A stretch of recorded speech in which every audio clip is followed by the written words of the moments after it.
अस्सलाम वालेकुम मेरे समझदार पाकिस्तानियों। मेरा नाम रेहान तारिक है और आप मेरा यूट्यूब चैनल और फेसबुक पेज देख रहे हैं। करोड़ हा दुरूद आका दो जहां नबी मेहरबान मोहम्मद मुस्तफा सल्लल्लाहु अलैहि वसल्लम पर। इस दुआ इस उम्मीद के साथ इस व्लॉग का आगाज करते हैं कि अल्लाह रब्बुल इज्जत इस मुल्क के फैसला साजों के दिलों में समझदार पाकिस्तानियों के लिए नरमी पैदा कर दे। जराये का दावा है कि वजीर आजम शहबाज शरीफ ने मुद्दत मुलाजमत में तोसी के हवाले से अहम मुशावरत मुकम्मल कर ली है और आने वाले दिनों में एक्सटेंशन से मुतालिक समरी पर दस्तखत के हवाले से अहम पेशरफ्त हो सकती है। आज जब सदारती इंतखाबात सदारती चुनाव को मॉनिटर करने के लिए देखने के लिए राना सनाउल्लाह साहब ऐवान में पहुंचे तो सहाफी की जानिब से उनसे 18वीं तरमीम से मुतालिक सवाल हुआ। तो उनका कहना था कि इस असम्बली में यानी इस पार्लियामान के अंदर अभी मजीद तरामीम सामने आएंगी जो 18वीं तरमीम से भी ज्यादा इफेक्टिव होंगी। अब किन तरामीम की बात राना सनाउल्लाह खान साहब कर रहे हैं, साबिक वफाकी वजीर दाखिला, ये देखना खासा अहम होगा। और कुछ तरामीम से मुतालिक हमने गुज़श्ता रात व्लॉग के अंदर आपको बताया था कि किस तरह निगरा सेटअप की बिसात लपेटने यानी निगरा सेटअप का कॉन्सेप्ट खत्म करने की तैयारी भी हो रही है। फिर chief of the army staff general Asim Munir ने एक इंतहाई अहम दौरा किया, उस दौरे की तफसीलात से भी आपको आगाह करेंगे। कुछ दोस्त ये इस्तफसार कर रहे थे कि सदारती इंतखाब का जो तरीकाकार है, जो वोटिंग का अमल है, उस मुतालिक भी आगाह कीजिए। तो हमारी आज की इस वीडियो के अंदर ये तमाम तर डिटेल्स शामिल होंगी। मैं इंतहाई अदब से आपसे रिक्वेस्ट करता हूं कि अगर आपने हमारा चैनल सब्सक्राइब नहीं किया है तो चैनल को सब्सक्राइब कर ले। अगर वीडियो पसंद आए तो लाइक और शेयर करना इसलिए मत भूलिएगा कि इससे हमारा मैसेज तक पहुंचता है और अगर बेल आइकन प्रेस करेंगे तो ऐसी बहुत सारी वीडियोस बर वक्त और तवातुर से आपकी निगाह से गुजरती रहेंगी। तो फर्स्ट थिंग्स फर्स्ट जी, सबसे पहले एक्सटेंशन का जो मामला है वो आपके गोश गुजार कर देते हैं। देखिए, इस वक्त दो तरह की एक्सटेंशन जेर गौर है। एक एक्सटेंशन का ताल्लुक अस्करी इदारे से है और दूसरी एक्सटेंशन का ताल्लुक जुडिशरी से है। अस्करी इदारे से ताल्लुक रखने वाली इस एक्सटेंशन जो ओहदे की मियाद बढ़ाने से मुतालिक है, यानी जो मुद्दत मुलाजमत मुकम्मल हो रही है वो रवा महीने हो रही है। यानी 18 मार्च को मुद्दत मुलाजमत chief of the air staff Zaheer Babar Sidhu साहब की मुकम्मल होने जा रही है और उनकी एक्सटेंशन की जो खबरें वफाकी दारुल हुकूमत इस्लामाबाद में है, हम ये खबर आपको 2 रोज पहले दे चुके थे कि इस तरह की एक समरी मूव हुई है। उसके बाद अस्करी जराये से ही इस खबर की तरदीद भी सामने आई, लेकिन अब जो हमारे जराये हैं वो तयक्कुन के साथ ये बात कर रहे हैं कि एक समरी वजीर आजम हाउस पहुंच चुकी है। जैसे ही काबीना हल्फ उठाएगी, कैबिनेट की मंजूरी के साथ इस समरी पर वजीर आजम दस्तखत कर देंगे और बाकायदा एक्सटेंशन ग्रांट कर दी जाएगी। अगर ये एक्सटेंशन ग्रांट कर दी जाती है, यानी एक्सटेंशन दे दी जाती है, तो हालिया तारीख में दूसरी बड़ी एक्सटेंशन होगी और खासकर पाक फजाइया के चीफ यानी air chief marshal chief of the air staff को दी जाने वाली जो एक्सटेंशन है ये 40 साल के बाद होगी। 40 साल पहले जनरल ज़ियाउल हक ने chief of the air staff, उस वक्त के जो chief of the air staff थे, उनको एक्सटेंशन दी थी और अब ये अमल दूसरी बार होने जा रहा होगा। वैसे तो इस हुकूमत में बहुत सारी चीजें आपको तारीखी होती हुई दिखाई देंगी, यानी आज से पहले यानी बरसहा पहले जो चीजें हुई थी हमारे आइन और कानून के अंदर, अब बरसहा बाद वो चीजें आपको एक बार फिर से जगमगाती हुई दिखाई देंगी। जैसा कि मैंने आपको बताया था गुज़श्ता राज ही कि जो केयर टेकर सेटअप है, यानी जो निगरां हुकूमतें आती हैं किसी भी पार्लियामान की मुद्दत मुकम्मल होने के बाद इलेक्शंस कराने के लिए असेंबली रेजोल्यूशन की सूरत में, तो निगरां हुकूमतों के तस्वुर को खत्म करके अब भारत या बांग्लादेश मॉडल पर अमल करने के हवाले से मुशावरत जारी है। और जो राब्ता कमेटियां पाकिस्तान मुस्लिम लीग नून और पाकिस्तान पीपल्स पार्टी की, वो इस कंसेंसस पे पहुंच गई है, इत्तफाक राय कर लिया गया है कि कोई भी निगरां हुकूमत अब नहीं आएगी, बल्कि जो मौजूदा वजीर आजम होगा, जो वजीर आजम उस वक्त मौजूद होगा, उसकी कैबिनेट तहलील हो जाएगी, लेकिन जो नेक्स्ट इलेक्शंस है वो वजीर आजम की निगरानी में ही होंगे।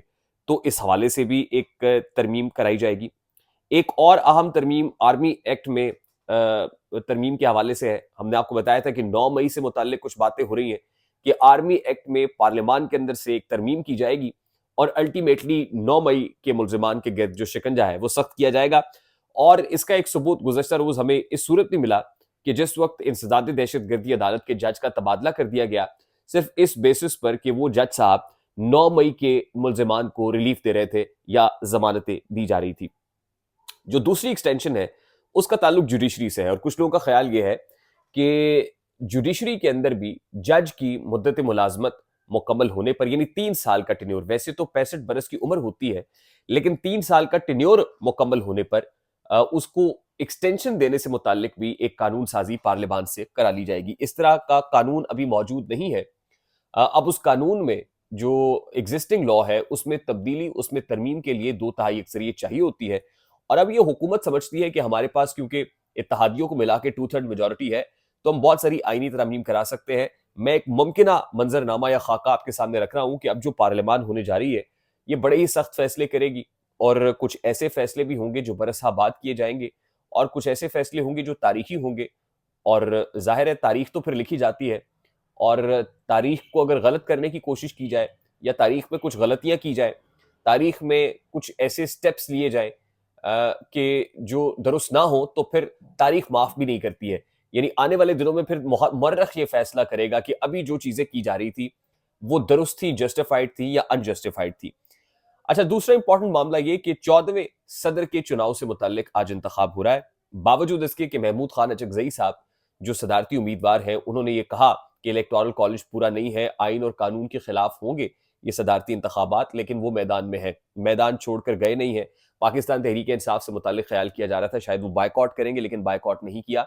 आज ही बैरिस्टर गौहर, उमर अयूब और पाकिस्तान तहरीक इंसाफ के दीगर लोग अपना इंक्लूडिंग बैरिस्टर अली जफर अपना वोट कास्ट करने के लिए आए और वोट पोल कर रहे हैं, इस प्रोसेस का हिस्सा है। दूसरी तरफ आसिफ अली जरदारी साहब है और किसी भी उम्मीदवार को यानी सुधारती चुनाव के अंदर किसी भी उम्मीदवार को जीतने के लिए सादा अक्सरियत चाहिए, 349 वोट चाहिए। मैं बता देता हूं कि प्रोसेस असल में होता क्या है। देखिए, जो पार्लियामान है, पार्लियामान से मुराद है कौमी असम्बली और सेनेट, यानी पार्लियामान के दोनों ईवान, ईवान ज़ेरी और ईवान बाला, एक मुश्तरका इजलास होता है। उसके अलावा चारों सूबाई असम्बलियां ये समझ लीजिए कि पोलिंग स्टेशन का दर्जा रखती हैं। चारों सूबाई असम्बलियां 4 पोलिंग स्टेशन है और ऊपर पार्लियामान एक पोलिंग स्टेशन है। यहां पर मौजूद हर मेंबर अपना वोट पोल करता है। अब ये वोट गिने कैसे जाते हैं? जो पार्लियामान है उसका हर रुकन एक वोट जो कास्ट करता है वो एक वोट गिना जाता है, और जो सूबाई असम्बलियां हैं, यानी सूबाई असम्बलियां और पार्लियामान मिलकर इलेक्टोरल कॉलेज बनाती हैं, जो सूबाई असम्बलियां हैं उनका वोट कैसे काउंट किया जाता है? देखिए, वोट तो हर रुकन पोल करता है, लेकिन काउंटिंग का तरीकाकार यह है कि सबसे छोटी असम्बली नंबर के एतबार से बलूचिस्तान असम्बली है, वहां के 65 अराकीन है। तो क्योंकि वो सबसे छोटी असम्बली है, इसलिए तमाम तर असम्बलियों की जो कुल तादाद है उसको 65 से डिवाइड कर दिया जाता है। फॉर एग्जाम्पल, पंजाब असम्बली के अंदर कुल तादाद 371 की है, 371 का ऐवान है। अगर इसको 65 से डिवाइड कर दिया जाए तो नंबर आ जाता है 5.7। इसका मतलब यह है कि पंजाब असम्बली के अंदर 5.7 लोग मिलकर एक वोट बनाएंगे। 5.7 लोगों की प्रोपोर्शन होगी और 5.7 लोगों का वोट एक वोट गिना जाएगा। इसी तरह सिंध असम्बली की जो कुल मेंबरान की तादाद है उसको 65 से डिवाइड किया जाएगा। केपी असम्बली के कुल मेंबरान की तादाद को 65 से डिवाइड कर दिया जाएगा। तो इस अंदाज में जो है वो वोट काउंट होंगे और कुल मिला के जो वोट है उसकी सादा अक्सरियत, यानी टोटल में से जो मेजॉरिटी है, आधे से ज्यादा वोट लेना, यानी 349 वोट बनते हैं, वो चाहिए होंगी किसी भी उम्मीदवार को जीतने के लिए। तो अगर सदर आसिफ अली जरदारी साहब ये वोट हासिल कर लेते हैं तो फिर वो बतौर सदारती उम्मीदवार जीतने में कामयाब हो जाएंगे और अल्टीमेटली उनका जो ओथ है वो हो जाएगा और ये oath chief justice of Pakistan justice Qazi Faez Isa लेंगे और मुमकिन तौर पर आज ऐलान के बाद कल ये हल्फ होने जा रहा होगा। दूसरी इंपॉर्टेंट चीज ये है कि आज ही chief of the army staff general Asim Munir ने रहीम यार खान के करीब इंतहाई अहम दौरा किया है। वो इस वक्त आपने देखा है कि कल बलूचिस्तान के डिस्ट्रिक्ट आवारान पहुंचे थे, आज रहीम यार खान के करीब के इलाके में पहुंचे हैं जहां उन्होंने फौजी मशकों का जायजा लिया है। और ये जो फील्ड एक्सरसाइजेज हैं इनको शमशीर सहरा मश्क करार दिया गया और शमशीर सहरा मश्क पर उनको एक ब्रीफिंग भी दी गई है। इस मौके पर chief of the army staff general Asim Munir का कहना था कि मुसल्लह अफवाज वतन की सालमियत और खुद मुख्तारी के दिफा के लिए मुकम्मल तौर पर तैयार है।